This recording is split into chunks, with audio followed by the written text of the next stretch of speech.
தன்னோட வலிமையையும் ஆளுமையையும் தக்க வச்சுக்க என்ன செய்யணும்னு தன்னோட தந்தையான பிரம்மதேவர்கிட்ட ஆலோசனை கேட்கிறான்.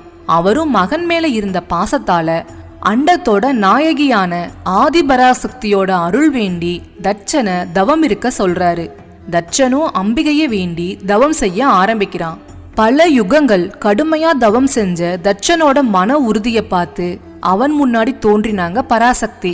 தட்சனே, உன்னோட தவத்தை மெச்சுறேன், உனக்கு என்ன வரம் வேணும்னு கேக்குறாங்க. அதுக்கு தட்சன், தாயே, உலகத்தோட அதிபதியா நான் நிலைச்சு இருக்கணும்.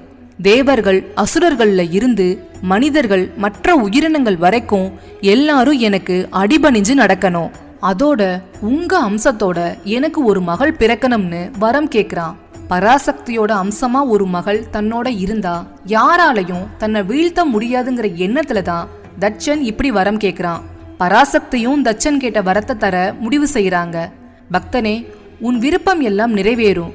ஆனா என்னைக்காச்சும் நீ நல்வழிய விட்டு விலகி தவறுகள் செஞ்சா உன் அழிவுக்கு நீயே வழிவகுப்பன்னு சொல்லிட்டு மறைஞ்சிடுறாங்க.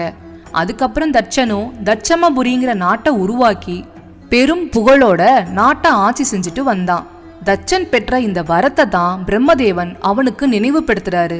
என்னோட பேத்தியாவும் உனக்கு மகளாவும் பிறந்திருக்கிற பராசக்தியோட அவதாரமான சதிய அவளோட நாயகனோட சேர்த்து வைக்கிறது தான் நமக்கு நல்லதுன்னு தட்சனுக்கு அறிவுரை சொல்லிட்டு மறைஞ்சிடுறாரு பிரம்மதேவன்.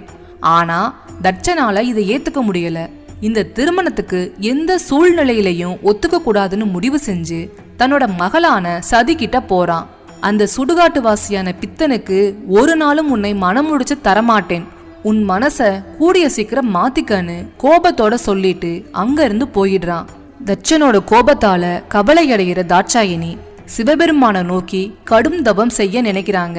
அதுக்கான ஏற்பாடுகளை செஞ்சு சிவபெருமான நினைச்சு விரதம் இருக்க ஆரம்பிக்கிறாங்க. இன்னொரு பக்கம் தாரகாசுரன்கிற அசுரன் சிவபெருமான் கிட்ட சாகாவரம் வாங்கிட்ட ஆணவத்தோட இருக்கிறான். இந்த தாரகாசுரன் அரக்கர்குல அரசனான சூரபத்மனோட சகோதரன். கடுமையா தவம் செஞ்சு சிவபெருமானோட மனச கவர்ந்து வரம் வாங்கினவன். ஒற்றை கால்ல நின்னு சூரியனை பார்த்துட்டு 100 வருடங்கள், பெருவிரலை மட்டும் ஊன்றி 100 வருடங்கள், தண்ணீரை மட்டும் குடிச்சு 100 வருடங்கள், காற்றை மட்டும் உணவா எடுத்துட்டு 100 வருடங்கள், நீரில் 100 ஆண்டுகள், வெயிலில் 100 ஆண்டுகள், பஞ்சாக்னியோட மத்தியில 100 வருடங்கள், மரங்களோட கிளைகளை பிடிச்சிட்டு 100 வருடங்கள், அதோ முகமா 100 வருடங்கள்னு தாரகாசுரன் இருந்த இந்த கடும் தவத்தால சிவபெருமான் மனசு குளிர்ந்து அவன் முன்ன வந்து என்ன வரம் வேண்டும்னு கேக்குறாரு.